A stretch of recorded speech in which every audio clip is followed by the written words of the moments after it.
يعني تحفة فنية، دي أقل حاجة تتقال على الكيسة اللي معانا النهاردة. بي كوايت لايت بيز 600 ال اكس، أحدث إبداعات بي كوايت. هتقدر تركب على الكيسة دي أي كارت شاشة، أي بوردة، أي تبريد هوائي بأي حجم وبأي موديل. كمان بتدعم ليكويد كولينج بحجم 360 ملي. حاجة كده كلها انبهارات، هنجربها سوا ونشوف كل تفاصيلها مع بعض. لو قدرت افيدك بأي حاجة ما تنساش تشترك في القناة وتفعل الجرس عشان يوصلك الجديد.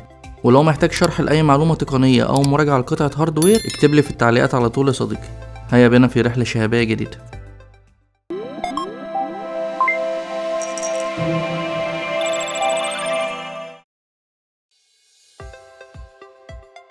الكيسة اللي معانا موديل لايت بيز 600 ال اكس ميد تاور كيس من شركة بي كوايت. بتيجي في كرتونة باللون البني مكتوب عليها المواصفات واسم الموديل، ومن جوه متأمنة جوه قطعتين فوم وأكياس بلاستيك. التغليف بشكل عام كويس جدا.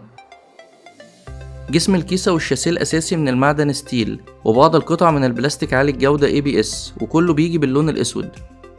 وش الكيسة والباب الأساسي من الزجاج الحراري تمبرد جلاس.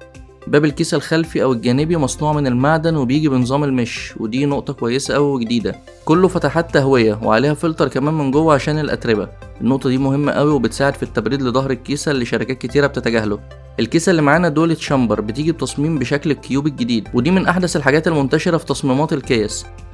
الديزاين ده بيقدم تركيبة جديدة خصوصا لمكان الباور، بيبقى محطوط في الظهر ورا البوردة، وده لذيذ وبعض الناس بتحبه لأنه بيخلي الكيسة كده كلها زهرة وليها منظر جمالي مميز. أبعاد الكيسة 450 في 305 في 455 مللي. زي ما قلنا كده هي شبه الكيوب، فالشكل الخارجي بتاعها يبقى أقرب للمربع. وزن الكيسة الفاضية اللي معانا 12 كيلو تقريبا، تعتبر تقيلة بس مش اوفر، يعني الوزن ده قد 3 كيسات شعبي أو كيستين متوسطين. الكيسة اللي معانا ممكن تقف وتشغلها على وضعها الأساسي ده، وكمان بتتقلب وتنيمها على الجنبين، بتمشي معاك بكذا وضعية لأن الأبعاد بتاعتها شبه واحدة.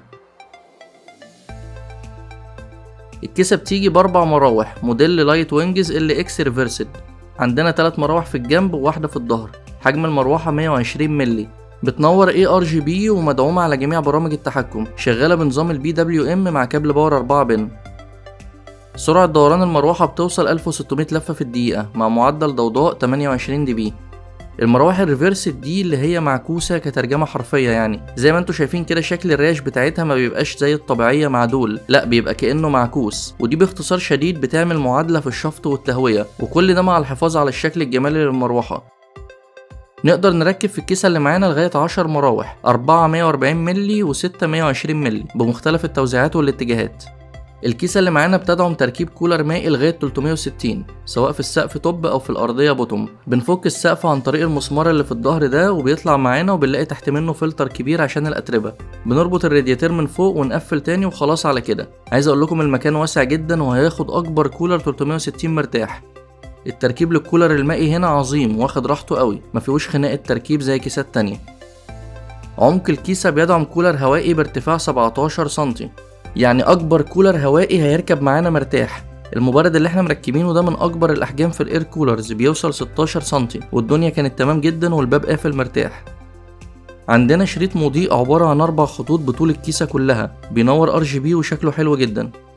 بيجي مع المتعلقات هولدر لكارت الشاشة، بنركبه في جسم الكيسة من الجنب كده وبنحدد ارتفاعه ومكانه حسب اختيارنا. متين جدا وهيشيل اي كارت تقيل هنركبه، ودي اضافة لذيذة بصراحة هتوفر علينا تمن حامل منفصل.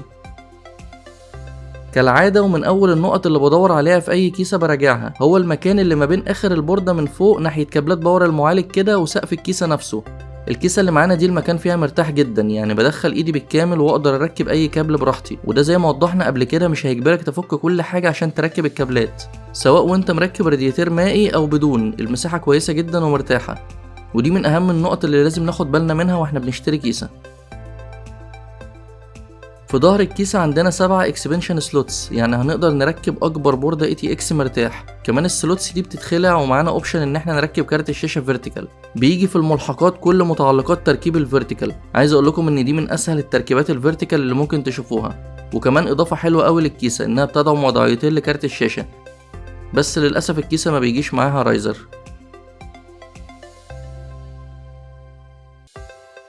عرض الكيسة الداخلي بيدعم كارت شاشة بطول 40 سنتي، يعني كذلك أي كارت شاشة موجود حتى الفلاج شيب هيركب معاك مرتاح. الكيسة بتدعم البورد الجديدة اللي كابلاتها خلفية، هنلاقي فراغ كده ومدعومة بالكامل، ودي ميزة حلوة قوي برضو. عندنا في الأجناب مداخل بنعدي منها الكابلات، هي من الحديد كفراغات، بس في المتعلقات اللي جاية مع الكيسة بنلاقي كاوتشات جلد كده عشان نركبها حسب اختيارنا.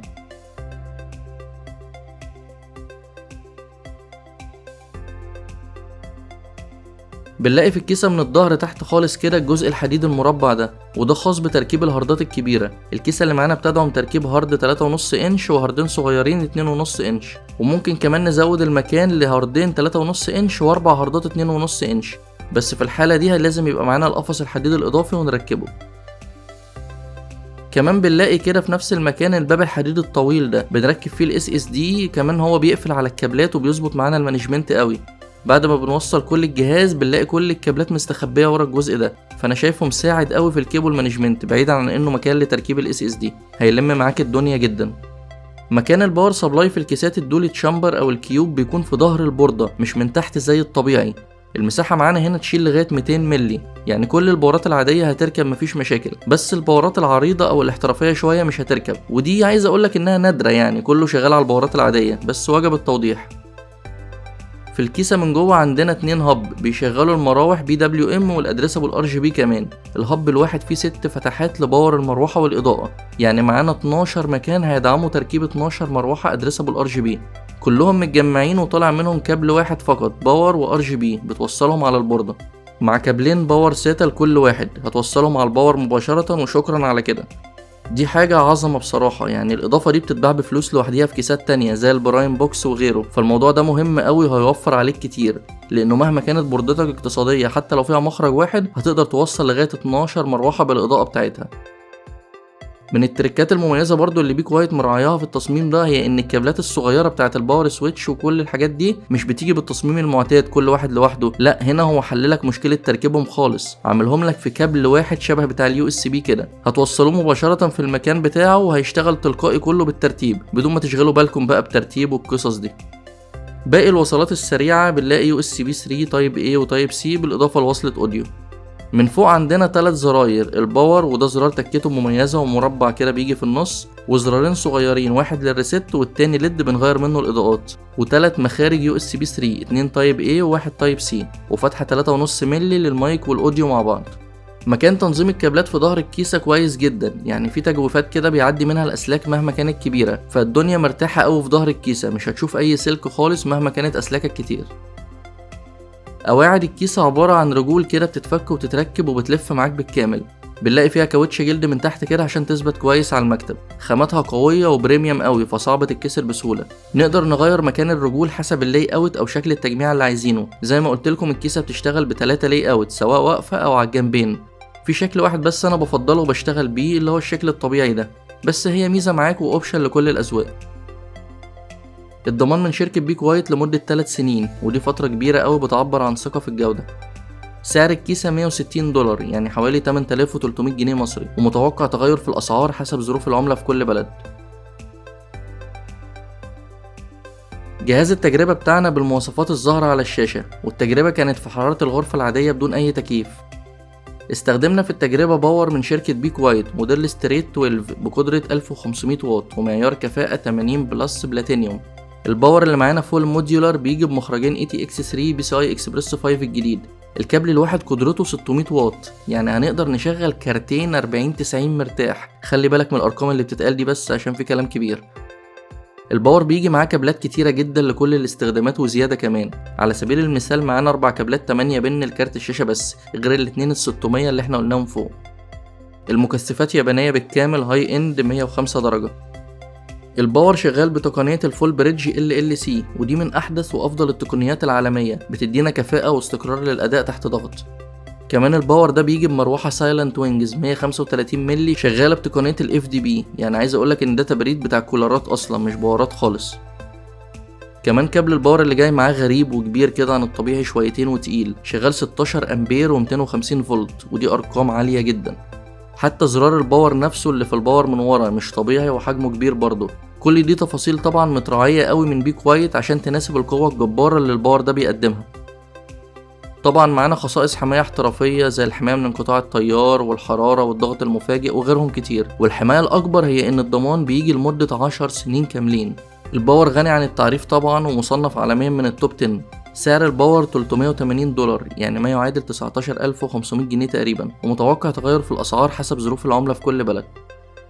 جربنا الكيسة في الوضعية العادية والفيرتيكال لكارت الشاشة، كمان ركبنا كولر مائي ومبرد هوائي ضخم، وصلنا أكتر من كارت شاشة باستهلاك كهرباء بيوصل 350 واط. كل دي طبعا اختبارات عشان نكتشف أداء الكيسة بالكامل. ودي مجموعة مقارنات مع كيسات موازية، واضح جدا تفوق اللايت بيس 600 LX في أكتر من اختبار. في الوضع الطبيعي الكيسة بتاخد هارد واحد بس، ولازم تشتري كيج اضافي لو عايز تركب هارد تاني، فالقفص الصغير ده يعني مش هيكلفكم حاجة، كان الافضل انه يبقى موجود. كمان الكيسة اللي معانا مش بتدعم كولر 420 في اي اتجاه، فكان برضه هيبقى نقطة قوة لو بتدعمه. بالنسبة للكيسة من جوه فمفيش اي حاجة مخنوقة جواها، ودي من اهم المميزات. القطع كلها واخدة راحتها والاير فلو كويس جدا. كمان مع دوران المراوح تحت اقصى ضغط مفيش اي نويز او صوت مزعج. قوة المراوح في الكيسة دي يعني عايز اقولك رهيبة جدا. بصوا المنديل بعيد قد ايه عن الكيسة وبرضه الهوا جاي عليه وبيحركه، انا كمان وانا قاعد بعيد برضه الهوا انا حاسس بيه جدا. مع اقصى سرعة للمراوح الصوت بيبقى واضح شويتين، بس هتاخد تهوية هتفرقلك جدا في تبريد كل القطع، وهو ده الفرق بين المراوح اللي مجرد لمبة بتنور ومنظر وخلاص، وبين المراوح اللي بتقدم تبريد احترافي. بي كوايت في موديل اللايت بيس 600 LX ده مغيره من ستايلها المعتاده اللي نعرفه، تحسها كده مش بي كوايت القديمه بتاعتنا، من اول الار جي بي اللي اول مره ينزل بالشكل ده، كمان المراوح الريفرسد اللي جايه والتصميم الكيوب الجديد ده، يعني كل الحاجات دي مختلفه عن التصميمات الصامته والكلاسيك بتاعت بي كوايت. فدي طبعا نقطه كويسه قوي ونقطه تفوق لبي كوايت انها بتطور من نفسها وتواكب. انت هنا باختصار معاك كيسة بالشكل الكيوب المميز او الدولة شامبر الجديد. المراوح بتاعتها قوية وهادية والاير فلو فيها ممتاز، هتقدر تركب اي كارت شاشة، اي كولر هوائي، اي بوردة، كل دول باي حجم دوس يا معلم. كمان طريقة تركيبها للكولر ال 360 زي ما قلنا سهلة جدا ومش هتتعبك خالص. فعايز اقولك ان الكيسة دي ممتازة كأداء واعتمادية او حتى كشكل كمان. لو بتجمع هاي اند او حتى فلاج شيب لازم تخلي البي كوايت لايت بيس 600 LX في اولوياتك، ده ترشيح شهابي اكيد.